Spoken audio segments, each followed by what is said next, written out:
susunod na programa ay rated PG. Ito ay nangangailangan ng patnubay at gabay ng magulang para sa mga batang manonood.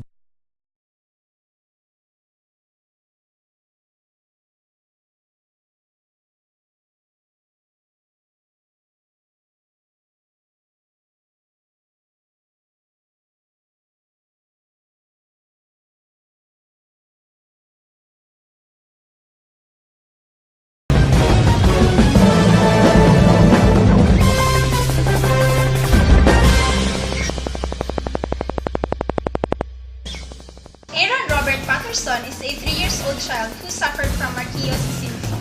He lived in QC, Manila, and now we will interview his parents, Mr. and Mrs. Patterson. Mr. and Mrs. Patterson, how old is your son and how does diagnosis affect his life? He is a 3 years old and he has a Morquio syndrome, so that he cannot socialize with other people. He always inside our house and do something. So how do you cope up with tough days? For me, it's so very difficult because he has a difficulty in walking, so it's hard when he going to pee or like he's going to bath like. So what advice you can give to other people who have loved ones that has received a diagnosis similar to yours? So at the early age, they should undergo newborn screening. And that ends our interview with Mr. and Mrs. Patterson.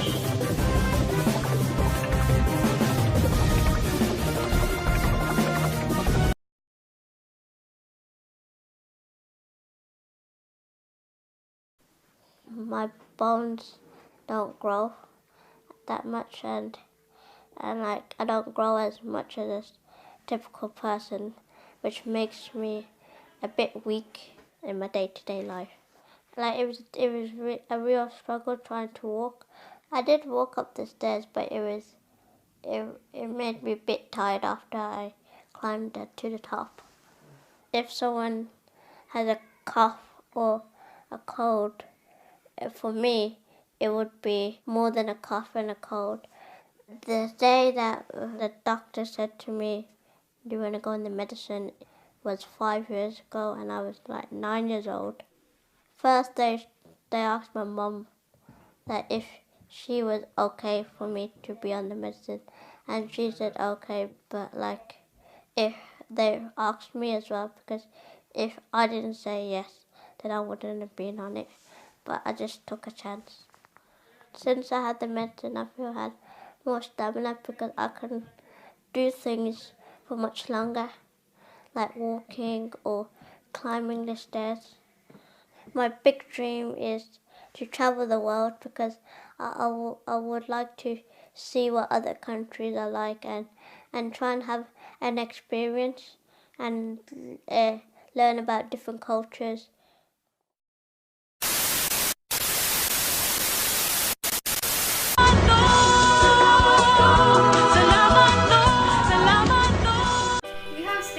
A while ago about Morquio syndrome, and I know our viewers will love to know about it.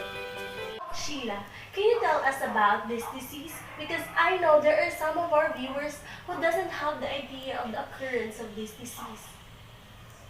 So the mucopolysaccharidosis is a subgroup type of lysosomal storage disease or a syndrome wherein there is a deficiency on specific enzyme that is involved in the process of degradation of glycosaminoglycans. Mucopolysaccharidosis is also known as Morquio syndrome, wherein it is a rare metabolic condition in which the body is unable to break down large molecules of sugar called glycosaminoglycans. So actually, there are 4 types of MPS, MPS 1, 2, 3, and 4. But in the case of MPS 4, there are also 2 types, MPS 4A and MPS 4B.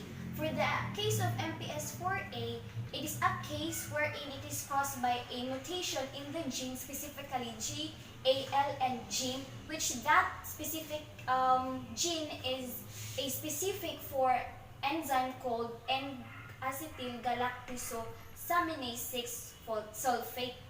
In the case of MPS 4, there are also two types, namely MPS 4A and MPS 4B. For the case of MPS 4A, it is a case wherein caused by a mutation specifically in the GALNS gene, which is specific for N-acetylgalactosaminase 6 sulfate. On the other hand, MPS 4B, it is also a type of MPS syndrome wherein it is caused by mutation as well in the gene, specifically for beta-galactosidase gene. Both of these MPS are both inherited in an autosomal recessive manner. Okay, Doc. So this syndrome is all about the deficiency of enzymes. So, Doc, at what age does this syndrome commonly occur? So commonly, the people who are affected or diagnosed by this disease, MPS4 or Morquio syndrome, are the people who are ages 1 to 3 years old. So just like in the case of the young boy who ages 3 years old. So this disease commonly occurs in childhood. So for us to be aware and informed, what are the signs and symptoms commonly or associated with this disease, Doc? So the signs and symptoms of this disease is the abnormalities in the skeleton, eyes, and abnormalities in the heart and the respiratory system. So just like in the case of the young boy, he had facial abnormalities, and in the skeletal X-ray, he had numerous osseous deformities with dorsal lumbar kyphosis. So this kyphosis is about an abnormal shape of ribs and vertebrae. So viewers, you already know about what this disease is all about. What are the signs and symptoms? Now, we would like to know more about this syndrome. So Doc, can you tell us about the prognosis of this disease? So the prognosis of this disease actually depends on the severity of the syndrome. In the case of MPS 1, there are certain cases that a person who is diagnosed with MPS 1 lasts only for 10 years. But in the case for MPS 4, there is also a case wherein the person survived during his or her teenage to its adulthood period. So basically, the prognosis of this disease varies depends on its severity. So viewers, we already know the life expectancy of this disease that depends on the severity of this syndrome. So now, let us know if there is any possibility or a treatment, or is it curable, Doc?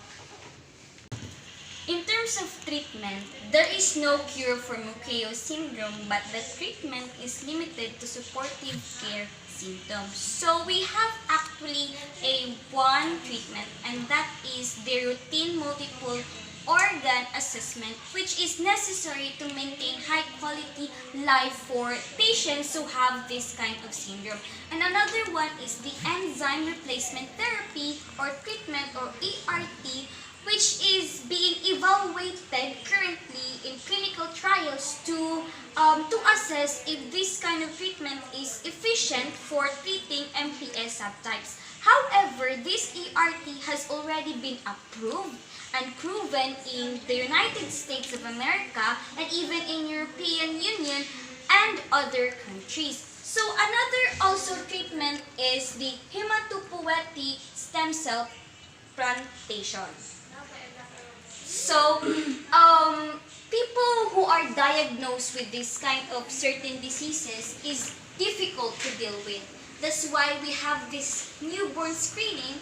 Thus, it is important na at an early age, babies are needed or are necessary to be subjected to newborn screening so that we would able to detect certain diseases or certain syndromes that the baby had, so that he would be able to respond with this kind of problem.